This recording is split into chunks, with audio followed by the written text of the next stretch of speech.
Good evening, everyone. My name's Fiona Lowe, and on behalf of the Geelong Regional Library Corporation, I'd like to welcome you to this evening's event with Judy Nunn, who's going to be discussing her latest novel, Showtime.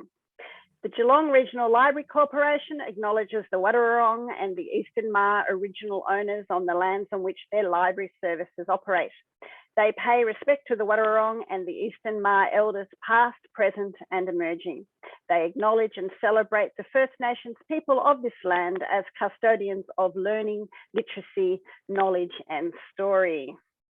And I acknowledge them too as I live on the Wadawurrung land. So thank you all for joining us tonight. I've just got some brief housekeeping notes to run through before we start our discussion. You can participate in the live webinar by clicking on the Q&A button and typing your questions or comments. You may need to touch your screen first to see the Q&A function if you are using an iPad or an iPhone. Also, this webinar is being recorded, so if you would like to watch the discussion again or recommend it to family and friends, it will be uploaded to the library's YouTube channel within the next couple of days. And so before we begin our discussion, I'm just going to provide you with a little bit of background about myself. Judy's very kindly allowed me to have my banners up behind me to hide the mess that is my office. It makes the background just a little nicer. So I'm Fiona Lowe. I've been a midwife, a sexual health counsellor and a family support worker, which is an ideal career for an author who writes books about families and relationships. I spent my early years in Papua New Guinea, where without television, reading was the entertainment, and it set up a lifelong love of reading. I write contemporary novels set in small country towns, featuring people who face difficult choices, and I explore how their ties with family and their relationships impact on their decisions. When I'm not writing, I'm a distracted wife, a mother of 2 ginger sons, a volunteer in my community, a guardian of 80 rose bushes and a slave to a cat. I'm often found collapsed on the couch with wine. And tonight I'm thrilled to be here and able to introduce you to tonight's author, an Australian icon, Judy Nunn. Judy's career has been long and illustrious and multifaceted. And after combining her internationally successful acting career with script writing for television and radio, Judy decided in the 1990s to turn her hand to prose. She's developed a love of writing Australian historically based fiction, and her subsequent best-selling novels have confirmed Judy's position as one of Australia's leading fiction writers. And she's sold over 1 million books in Australia alone. Congratulations. In 2015, Judy was made a member of the Order of Australia for her significant service to the performing arts as a scriptwriter and an actor of stage and screen, and to literature as an author. And tonight we are going to be here to discuss her book, Showtime. And it does have an exclamation mark as part of the title. So that's why we've got to punch it out when we say it. And so Showtime does take us on a scintillating journey through the golden age of Australian show business. So it's my pleasure to introduce you all to Judy. Take it away, Judy. Hello Fiona, and hello all. How gorgeous to say hello to Geelong and everywhere and all the people who've clocked in. Mwah, love you. So we're just going to start off tonight with a little bit of audio. Judy, did you want to say anything before I play it? Yep, sorry, forgot about that bit. Yes, sorry, I thought we could do a little bit more chat, but that's what happens when I'm new to this whole electronic business, you see. Look, when I'm out on a book tour, I always start out with a little 4-minute audio, which I love. It actually, it's so evocative. It gets me in the mood. It puts everybody else in the mood, and I hope it will you tonight. It's actually made by my husband, Bruce Venables, actor, writer extraordinaire, very talented man. And it will actually tell you about Showtime. So instead of me embarking upon, this is my novel, let me tell you, let me entertain you, Brucey will do it for you. So what I suggest, anybody clocking in, just use your imagination, close your eyes and go with the flow. All righty, here we go.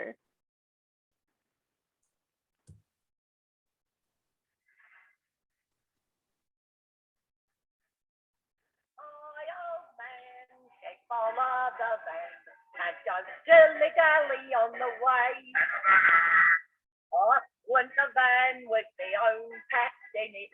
I followed on with me old cotton in it, but I dillied, I dallied, I dallied and I dillied. I lost my way and don't know where to roam. 'Cause I stopped off to have one at the old Red Tavern and I can't find my way home. That particular song was written in 1919, just after the conclusion of the Great War. But it relates to a much earlier time. It's the story of a couple who lose their job and can't pay their rent and are forced to do a midnight run. They get a van and pack their belongings, but there's no room for the woman, and her husband tells her to follow the van. Unfortunately, she stops for a drink and loses her way. It was meant as a humorous look back at hard times in England during the second half of the 19th century, at the height of the Industrial Revolution, with its filthy mines, black smokestack, undrinkable water, sickness and death. People were horrified by their living conditions and desperate to escape. The situation led to mass migration, especially to Australia, where gold strikes were weekly events, the air was fresh and clean, and newcomers could hope for a better life. Travelling circus stars Will and Max Worthing and their equally talented wives, Mabel and Gertie, were four such people who left for the land down under, and they are the principal players in Judy Nunn's latest novel, Showtime. From small beginnings, they created the Worthing Brothers family, which grew into one of the truly great Australian show business dynasties. Showtime is a story spread over 4 decades, concluding at the end of the Great War. Along the way, you'll meet the divine Dolores, interpretive dancers, Artie and Alfie, twins, acrobats, and fabulous magicians, Carlo and Rube, stars of the travelling boxing tents who go on to become entrepreneurs in their own right. Plus, Italian sopranos, snake charmers, jugglers, tigers, illusionists, and actors extraordinaire. And throughout your travels in Showtime, you'll also meet Emma. But that's me. That's me. That's me, finally. Here I am, at long last. Emma Jane Worthing. Max Worthing is my father, and Gertie Sneed is my mother, although everyone knows her as the divine Dolores, creator of the serpentine dance. I was born on February the 1st, 1901, only a month after Federation Day. Ma and Pa had, of course, been here for years before I came along, but I know the whole family history, which I'll reveal to you as we go along. Where do I start? That's enough now, Em. What? Yes, of course. Sorry. You'll get your chance later in the book. Showtime paints a picture of one of Australia's most colourful periods, from the gold mining towns and the travelling shows that entertain them, to the major theatres of Melbourne and Sydney, where the theatrical managements fought to outdo each other by turning their travelling shows into huge theatrical events, glitzy, glamorous, glittering extravaganzas, which they all invariably advertised as the greatest show on earth. Neither plague, nor smallpox, nor the First World War, nor the great Spanish flu pandemic that followed would slow the spread of Australian show business. Australia's master storyteller, Judy Nunn, will take you on a journey you won't ever want to end in her latest blockbuster, Showtime. It's really clever. Thank you, Brucey.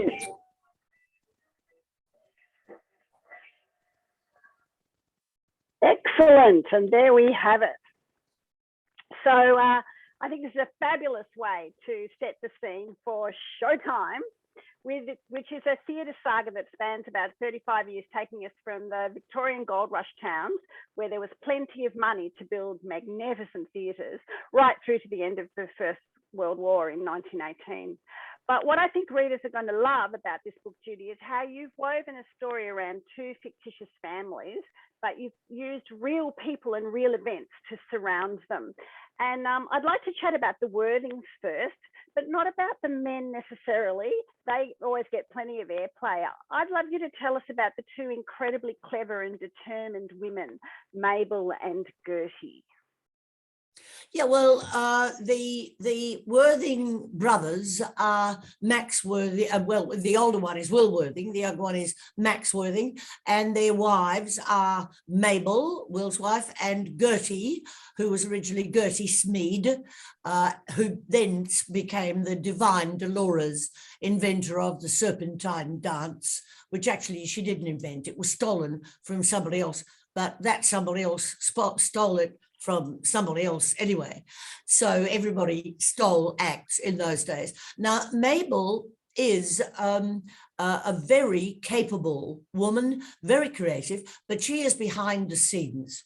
She is the producer, stage manager, costume designer, act coordinator extraordinaire. She literally runs the whole show. I adore Mabel. Gertie is blonde, petite, pretty, blue-eyed, sparkly, all of those things, but more than just adorable. She is incredibly talented. There's very little that Gertie can't actually do because she's what as the Worthing brothers call, a natural. She is an amazing, inventive dancer. She actually involved herself with the inventive dance form before the likes of the great Isadora Duncan and the Lowe Fullers, all of this. Gertie, from the age of 16, was incredibly creative without even really knowing it. She wasn't even a professional. And the Worthing brothers turned her that way. They said, "You're a natural, Gertie." And so she was. And this led on to the great Worthing entrepreneurial dynasty. Their children then came in and took over, and like many of the great theatrical entrepreneurial dynasties in those days, like the Fuller family, the Tate brothers, yeah. So yes, I agree with you, Fiona. I'm very fond of Mabel and Gertie. Yeah. I think Mabel was the brains behind the whole thing. I think she drove it. They wouldn't have been as successful without her vision and her creativity and just her practicality. So yeah, I had a lot of time for Mabel. It was like, behind every successful man, there's always a good woman. But I was particularly captivated by the serpentine dance, which Gertie and Mabel borrowed from the real life Ada Delroy, who had borrowed it, as you said, from someone in America whose name escapes me. But actually, no, that's an interesting one. Because the woman who originally did invent the serpentine dance was an American called Louise Fuller, who then became known as Lowe Fuller. And she was just quite actually a relatively ordinary performer on Broadway, in America, etc. Then she did come up with this dance, which was interpretive form, but she used sticks. So she waved her arms with this extension of sticks, and there were volumes of silk, like 100 yards worth of silk. Nobody really ever knew how much. And she was inside this silk with a body leotard. So this whole thing she became everything, it was. And she then went to France and became huge in France and was employed for a very, very long time by the Folies Bergère. In the meantime, word had got around, this is a good thing, these sticks and this silk. So people stole it. Ada Delroy, indeed, being one of them. And Ada Delroy performed hugely in Australia.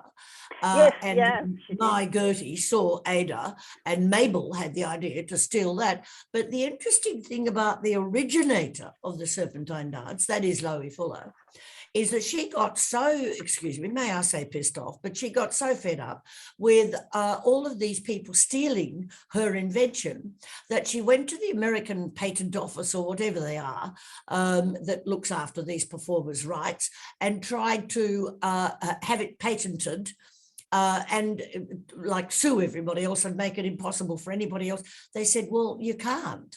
So nobody was actually ended up doing anything illegal. She just came up with a great idea and people stole it, which of course still happens today in show business. Well, that's right. I was really surprised to realise that smoke machines and mirror balls, a child of the 70s, John Travolta was the first time I came across a mirror ball, but I was really surprised to realise that smoke machines and mirror balls were used in the late 1800s. That very much surprised me. Ada Delroy is quoted as saying, in regards to the theatre, I'll tell you what I loved about being a theatrical. You're a custodian of magic, a purveyor of glamour, a repository of mystery. You're someone. And I thought that that pretty much sums up so many aspects of what we're going to chat about tonight. But the other, outside of the Worthing family, there were two other of your main characters, Carlos and Rube. And unlike the Worthings, who were circus folk, these two men entered the business via boxing. So was this a common transition back in the day with people doing that? Look, it could quite possibly be. Carlo and Rube were London East End kids, homeless kids, street kids, who went into an orphanage at an early age, became great mates. They were not related, became great mates. And then they ran away from the orphanage and they were two tough little thugs. And they joined a boxing team and travelled the north of England where there were boxing shows. Now, then they, like so many people did, when the Victorian gold rush hit the headlines globally, people arrived in Melbourne by the hundreds of thousands. And Melbourne was the fastest growing, most cosmopolitan city in the entire world, became known as Marvellous Melbourne. I mean, not frightfully original, but that was the headlines and everybody flocked there. Well, entrepreneurs from both the UK and the United States took note of this, so that even if they didn't come out here to dig for gold, which Carlo and Rube actually did, they came out here with the knowledge that that vast volume of humanity would need entertainment. And of course, they proved right. So when Carlo and Rube came out here to dig for gold, because they were a little bit late for the gold rush, and it was Rube who was the smart one there. Rube is the Mabel in the male part of the novel. Rube suddenly thought, well, why don't we do what we did back home, which is start up our own boxing tent. There are these traveling shows taking over all over there and making immense. So, you know, we'll join in that. So that's how they started. And then they went on to become entrepreneurs in their own right and compete in the big theatres during the golden era of show business. And I think the shows were always tagged as extravaganzas and big bonanzas, and they featured magic and illusion and acrobats and singing and comedy and drama acts. So it was an absolute cornucopia of entertainment. And I suppose today they'd be called a variety act. But can you please tell us about some more of the more unusual vaudeville acts that were done in the early days? Oh, well, I could go on about, would you like farters and belchers? That's exactly right. Please explain that. I was very taken with it. Yes. I don't think they proliferated to any vast, extraordinary event, but the fact is they did happen in some of the really bawdy, burlesque, vaudeville. Yes, and that's the sort of show that Carlo and Rube would get together to really appeal to the, those in the pit. And they did exist, yes. There was an extraordinary man whose stage name was Le Pétomane. He was French. You can look him up. They actually made, I've seen a clip from this wonderful film on Le Pétomane which was made with this glorious actor, Leonard Rossiter, who I saw actually on stage as a young thing in England, playing Arturo Ui, wonderful actor. And he played Le Pétomane. Now, Le Pétomane was this is back in the 19th century, and he was in the French army, and out with his buddies, etc. He fell into the water, and it wasn't a whole dangerous thing, but when they fished him out, they found extraordinarily he had inhaled, if you can hail through your anus, a great deal of water. And when they sort of pumped him a bit to make sure that he wasn't going to choke and he wasn't halfway through drowning, these great jets of water came out of his backside, and he got a little bit frightened by that. So he went to the doctor, and the doctor was absolutely intrigued by this. He said, well, there's nothing wrong with you at all, but somehow you have this ability to. So he pumped air up inside Le Pétomane and discovered that both the doctor and Le Pétomane discovered that he could reproduce this air at will.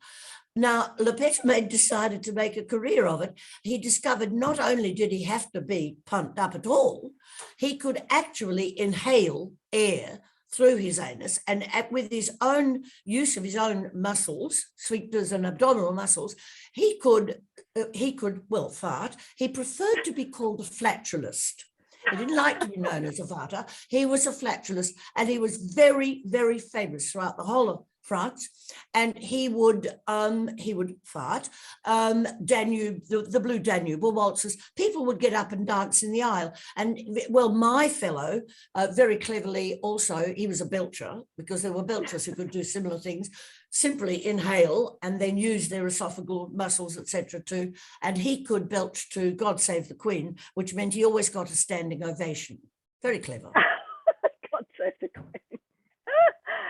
Well, that was completely new to me. I knew about, fire eaters and snake charmers and things, but I had never heard of belchers and farters. So thank you for introducing me to those.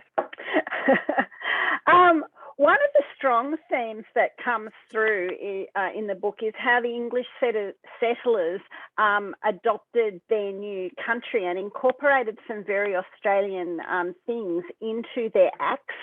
And like the Southern Night Sky and the Outback and local bird song. So can you tell us a bit more about that?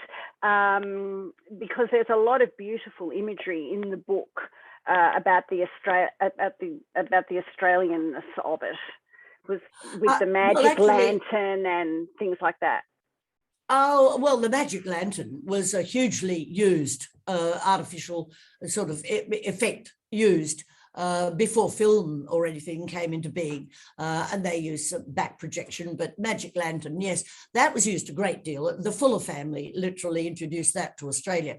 But no, my use of Australiana is totally my decision as a fictional writer. I haven't read that anywhere, but I love the fact that Mabel and my very creative people, particularly Gertie with her interpretive dance, and Mabel with her use of Gertie's talents, decided to incorporate the serpentine dance with projection onto the fabric, projecting the Australian outback and her use of Indigenous music, of didgeridoo and clapsticks. Now, this had never been done before in my book, and I don't know whether it was ever done. That's the beauty of being a fiction writer, and also being able to introduce something that is quite magical. And I do hope it did happen, but I wasn't around at the time, and I haven't really read that it did. I only hope that it did, that there was somebody around as imaginative as Mabel.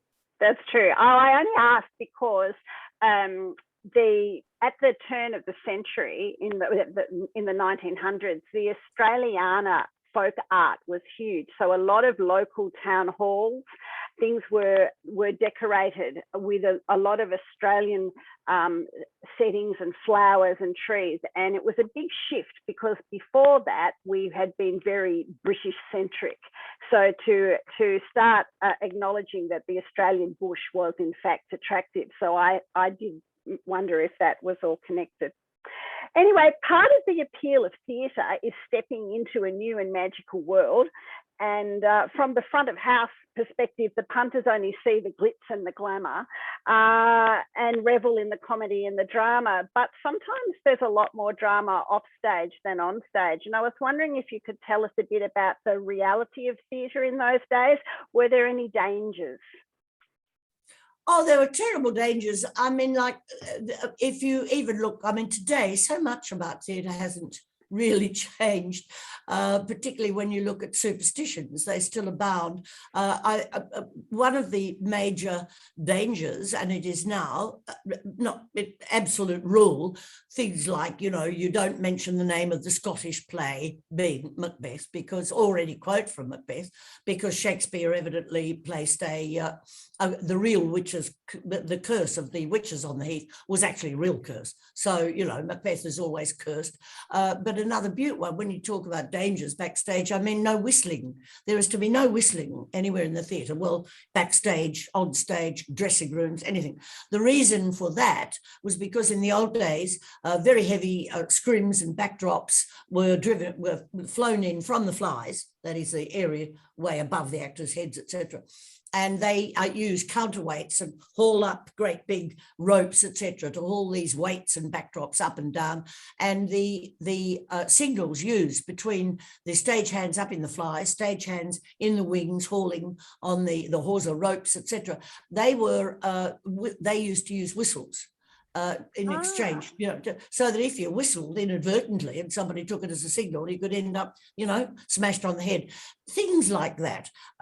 There were always dangers in the theatre, and there were always nasty things happened. There are so many theatres, for instance, that do have ghosts that many people still today profess to have seen. But funnily enough, this is the part I like, the adage that has always and will continue to exist in theatre is the show must go on, you know. Now, the greatest mixture of a terrible accident happening and the show going on and bad things backstage, all pertaining to your question, is the Princess Theatre's ghost. A tenor called Frederick Federici, and he came out here in 1904, I think it was. He was brought up by J.C. Williamson's in the early 1900s. I might have the exact year wrong. And he was performing Mephistopheles at the Princess Theatre in Melbourne, which of course still exists wonderfully, you know, one of the few they've let remain. And it was opening night. And the trapdoor, the final note of the opera, is Mephistopheles descending into hell, accompanied by Faust, and he sings the final note of the opera, and he goes down in the lift through the trapdoor, etc. He completed that final note, curtains closed, but in the lift on the way to the basement, he was only 37 years old. He had a heart attack, and he died. And seconds later, of course, he was supposed to scarp it up and joined in the company call, curtain call, and he didn't because he was dead. And they all took the company call, and the actors all swore that he was there taking the call with them. Then they found him dead in the basement. They took him up to the green room, and he could not be revived. Now, his ghost has been seen over the years regularly in evening dress at the Princess Theatre, and for years and years afterwards, the Princess Theatre kept a seat in the front row of the dress circle on every opening night for Frederick Federici, and many people even to this day swear they see him. Well, you jumping a question that I had. I know I always steal people's thunder. That's all right. That's fine. No, because I can still manage to segue. So, as an avid theatre goer, I've been really fortunate to have been inside many of the remaining old theatres, including the Princess and the Theatre Royal in Hobart, which is tucked in down near Salamanca, which I believe is a place that you have performed, and it shares an ethereal connection with the Princess, doesn't it? And tell us about that ghost. Yeah. Well, yeah, that's a beauty, actually. I've played the Theatre Royal in Hobart, which as you say, it's the oldest continuously running theatre in the whole of the country. And it is a gem. It's absolutely beautiful. I've played the theatre twice. And it does have a very, very friendly, well, most ghosts are friendly. I mean, theatre ghosts anyway, from what I've heard, called Fred. And Fred was, I believe, an actor, and he died, and he still exists there in the theatre. Both of those times I've performed there during those seasons, I sadly have not seen Fred. My dear friend Jackie Weaver has, and she's professed this very openly and publicly, and many, she saw Fred, and he usually is up the back of the dress circle. I actually wrote the Federici person in discussion in Showtime too, but I actually have a scene with Gertie and Fred. She actually sees Fred. So I rather liked doing that. He actually is in the book, in Gertie's eyes anyway. So both of these ghosts have been very well, where their deaths have been very well documented. So, I mean, it's up to whether you believe in ghosts or not, but I believe that they're both there, yeah. Well, I did a bit of a research, and I think the Paris Opera House, the Gunia, has a ghost, but she apparently was a cleaning person, and she's seen outside the theatre rather than inside the theatre. So there you go. Oh, I don't know of many ghosts seen outside the theatre. That's a new one. Very interesting. Yeah, well, according to Google when I was researching. So one of the real life people who gets a passing mention in Showtime is W.C. Fields, who actually visited Melbourne in the early 1900s. And he's very famous for saying, never work with children or animals. And so I wondered if you might tell us about an instance in your book when one of your characters may have agreed with W.C. Fields. I'd like to leave that till the end of our chat, Fiona, because I'm going to read. Excellent. I'm going to read the bit of the scene. I know you're referring to the tiger scene. We don't have to keep that secret. I'll read that at the end, if that's okay. Yeah, no, that's absolutely fine. So Will Worthing is very keen on Shakespeare. And I felt there was a little bit of a class struggle between the vaudeville acts and the true theatre acts.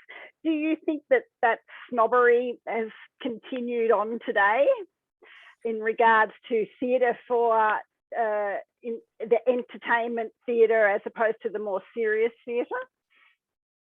Oh, look.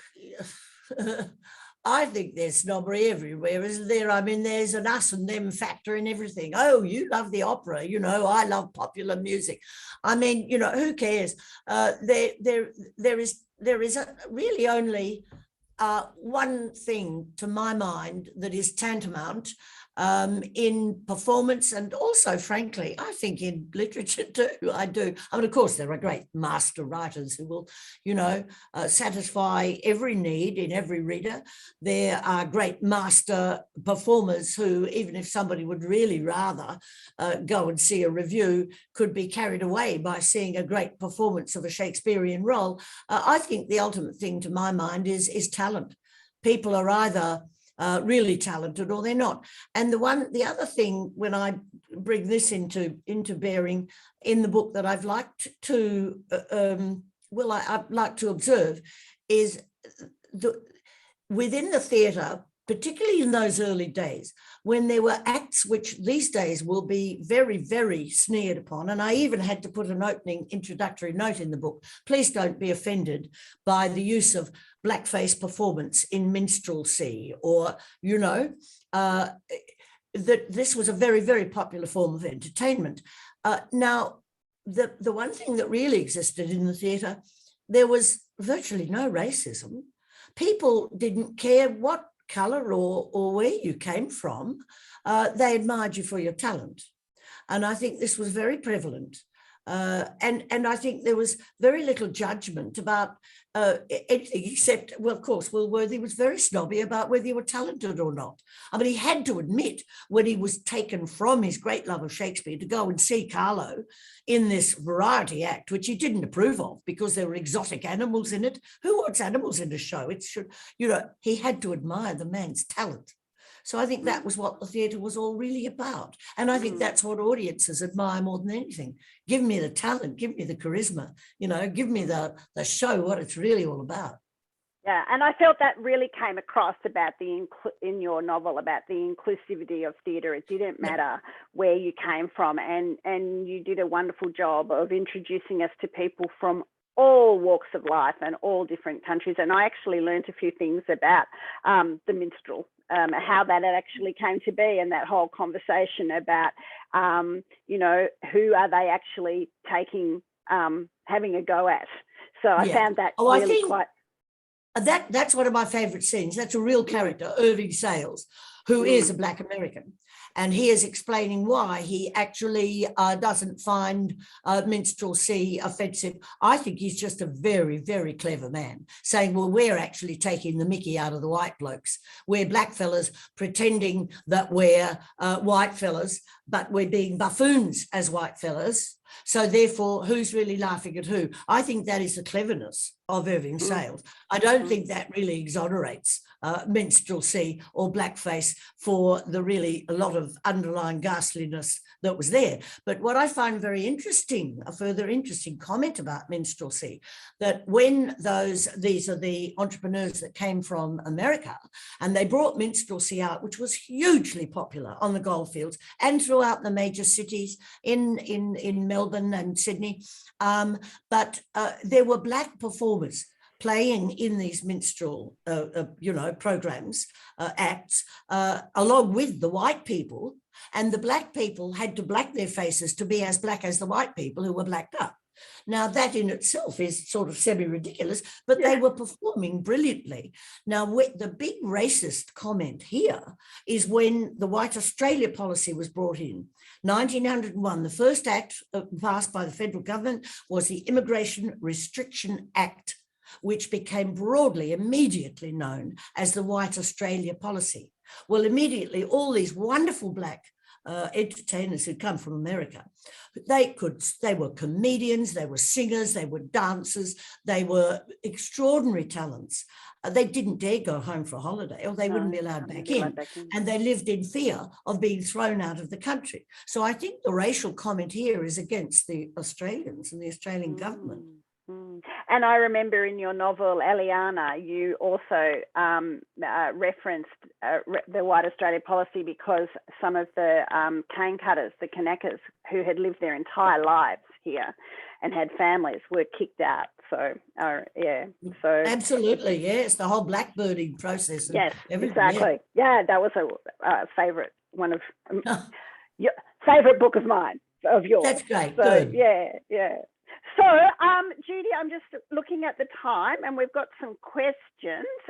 Would you, I tell you what, we'll do one more question and then do your reading, and then we can take some questions from our audience. But,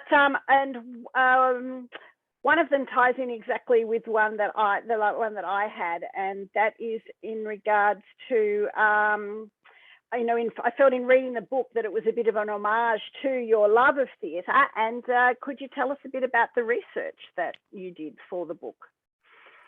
Oh, well, it's very difficult researching historically based fiction with COVID the way it is. I mean, I think this might be one of the reasons why I decided to come full circle and base my book around the theatre, because I always go to wherever my book is set, and I do field research, and I walk down the streets of some amazing place and I can see it 200 years ago or 100 years ago or whatever.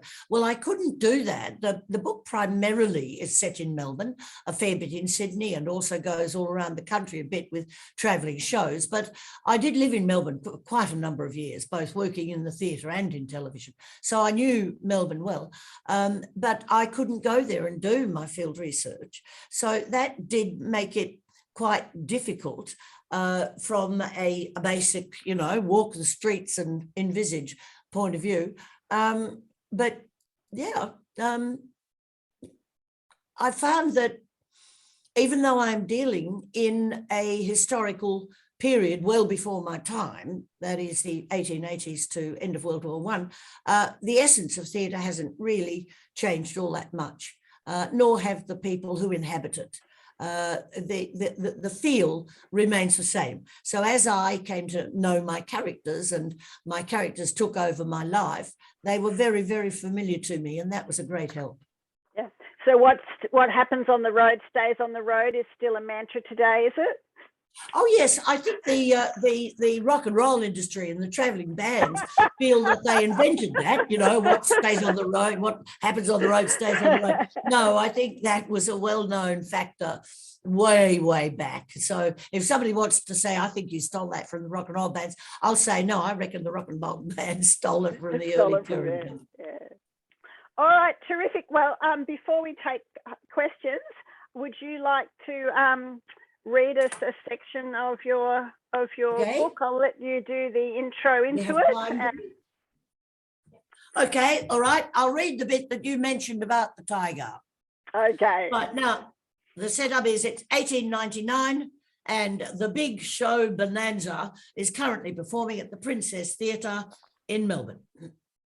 The great Goldini's performance was coming to its conclusion, and the grand finale was to be an illusion of vast proportion. So vast, in fact, that it warranted the return of the show's master, Carlo himself. And now, ladies and gentlemen, he proclaimed, a drum roll having heralded both his appearance and the import of his announcement, the denouement for which you have all been waiting. The disappearing tiger. Everything you have read and heard of the great Goldini's mastery is about to unfold before you, right here on this very stage. Behold! Another drum roll as he gestured to the OP side, that's opposite prompt. All three of them gestured in unison. Carlo, the great Goldini, and the beautiful Cassandra. While from the wings, two stagehands pushed out a trolley upon which sat a large cage. The tiger, Carlo bellowed dramatically and perhaps a little unnecessarily as a wave of gasps rippled through the audience like wind on water. Inside the cage was indeed a tiger, prowling restlessly, unsettled by the lights and the drum roll and the general commotion. The tiger, Carlo continued seamlessly, which through the mastery of the great Goldini will disappear before your very eyes, thence to be returned, dramatic pause for effect, as a kitten. He bashed the front of the cage with his hand, a signal for the animal to growl and slap back with its giant paw, either due to its training or its irritation. No one was sure, least of all Carlo. Or for that matter, the Goldinis, who had bought the beast from a circus that was going bust. They didn't know its background. The big cat obeyed, baring its teeth with a snarl, whacking its paw against the bars, and another ripple of gasps, very audible this time, ran through the audience. A tiger turned into a kitten, Carlo emphatically enthused, pacing downstage, arms outstretched, embracing the whole of the house, a feat never before witnessed on any stage in the world. The music was about to strike up, and Carlo was about to leave the stage to the Goldinis and their mime and the impressive display of special effects. But that was as far as he got. There was not a sound from the orchestra pit, and the gasps had become far more than a ripple. Both the musicians and the audience were alarmed, and with just cause. Behind him, the gate of the cage had slowly swung open, and the tiger stood there facing directly out front, surveying the freedom that beckoned. The Goldinis, posed either side of the cage as they were, exchanged looks of horror. Neither could move. Husband and wife simultaneously rooted to the spot. The tiger then stepped out from the cage, negotiating the 1 foot drop from the trolley with threatening elegance. The beautiful Cassandra gave a terrified scream and headed for the wings OP, while the great Goldini raced for the prompt side, equally terrified but cursing his wife. He'd never wanted to do this trick in the first place, but she'd insisted exotic animals were the latest thing and the bigger the better. Cassie could be so dumb. Carlo turned to see what all the ruckus was about. He froze. The tiger was standing centre stage, its eyes following the direction from whence the screams were still audible. The screams stopped.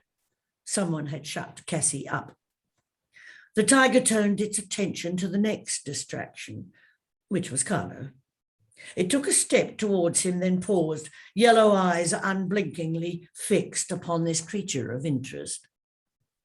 Those in the front row of the stalls were starting to panic. People were getting up out of their seats, prepared to flee. Then, "No, don't go," Carlo said, the voice of calm, but also the voice of compelling authority. "There's no cause for panic, I assure you. It's all part of the act."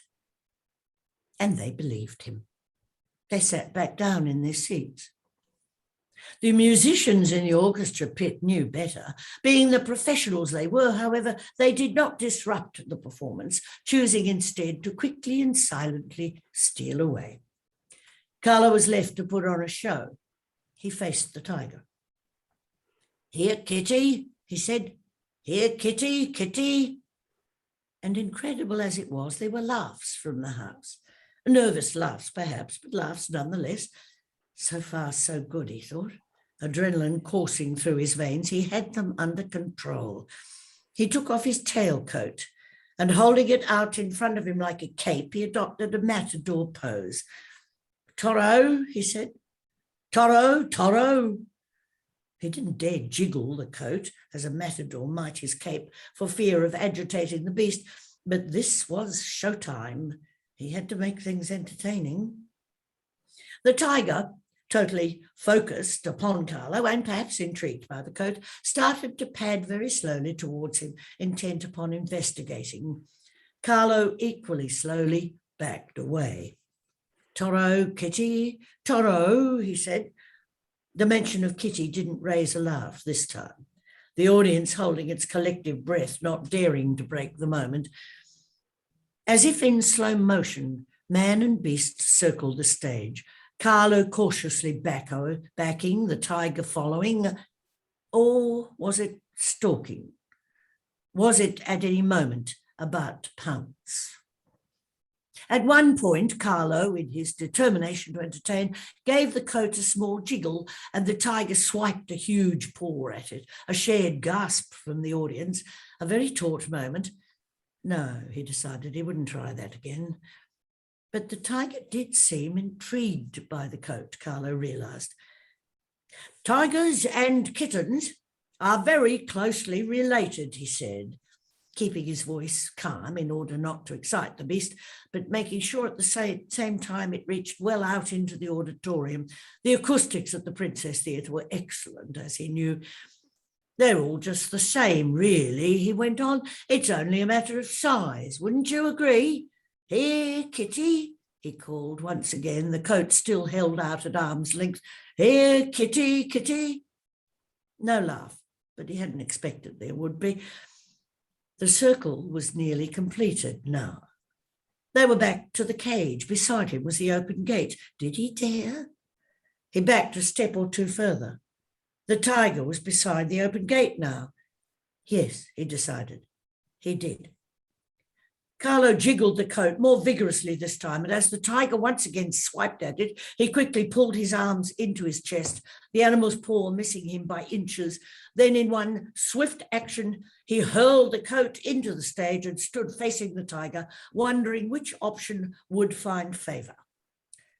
What's it to be, he thought, the coat or me? But as fate decreed, the tiger automatically followed the source of its interest, the coat. Its circus trainer had used a cape, which the animal had always found irritating. With a snarl, it leapt into the cage. Carlo slammed the gate closed, giving the bars a brief rattle to ensure the catch had firmly locked, then whirled about to face the audience. "Olay," he said, which was another bullfighting term he'd heard somewhere. "Good kitty." Adopting full showman pose, he again triumphantly embraced the house. "The tiger did not exactly disappear, I grant you," he announced, "but as you can see, it did become a kitten." Beat that, he thought.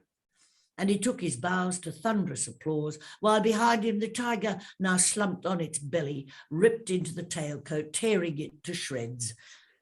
Backstage, the adrenaline having instantly deserted him, Carlo threw up into a fire bucket.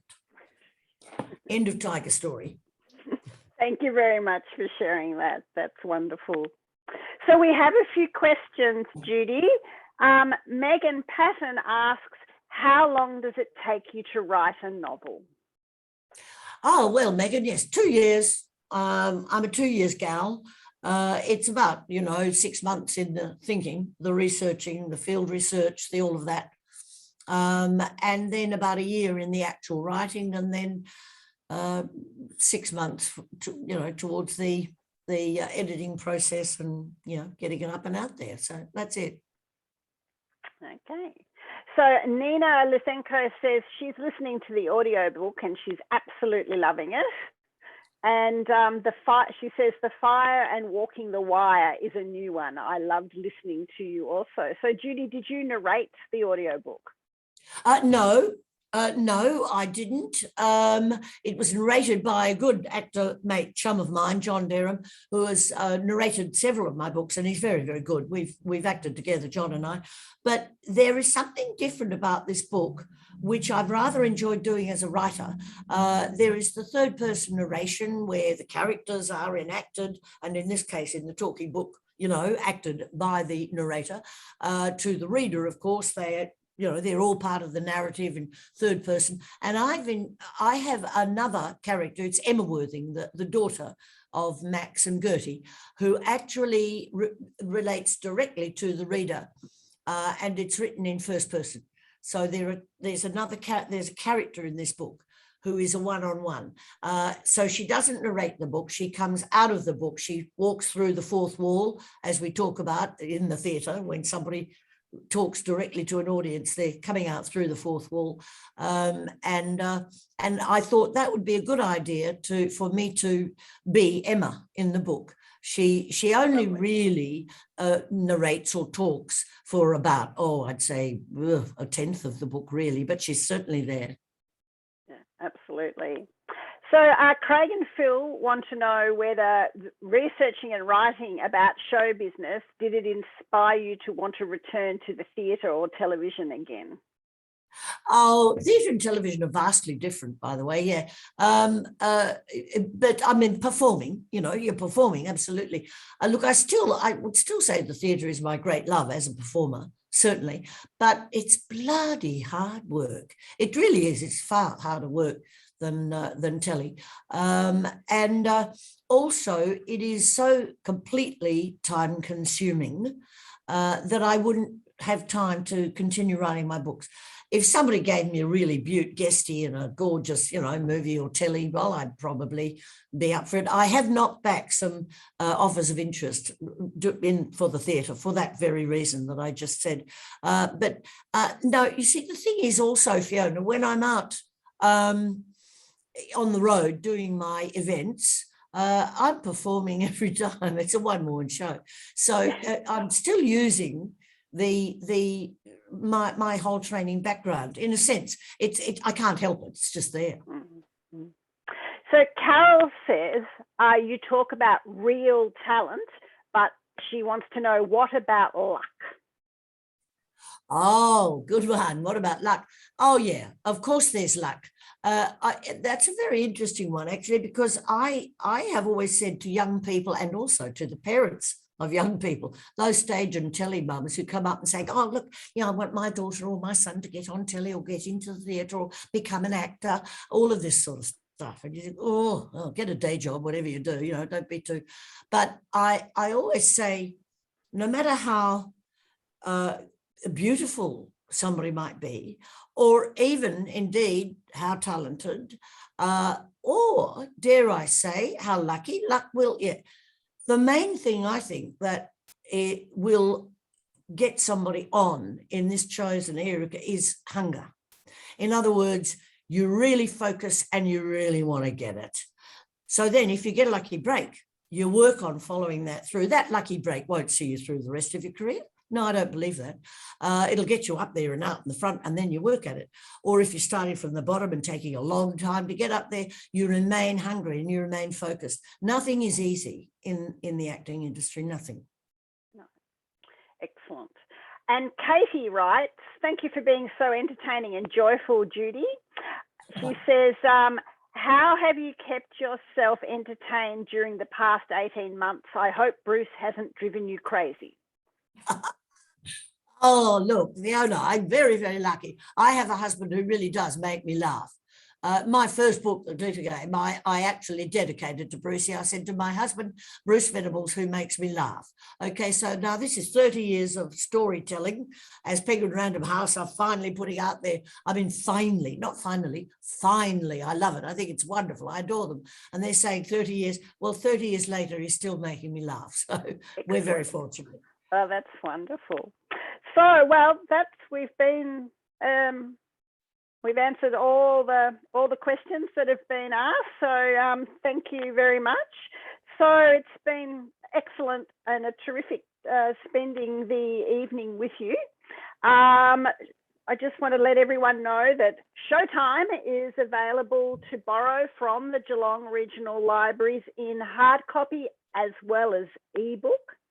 And if you want to purchase a copy of Judy's book, and including a signed book plate from our bookseller, The Bookbird, you can do that via their website. And I believe the library has popped, there it is, it's just popped up in the chat with the web link that you can copy and save and order that first thing tomorrow. I suppose if it's online, you can order it straight away after we've finished.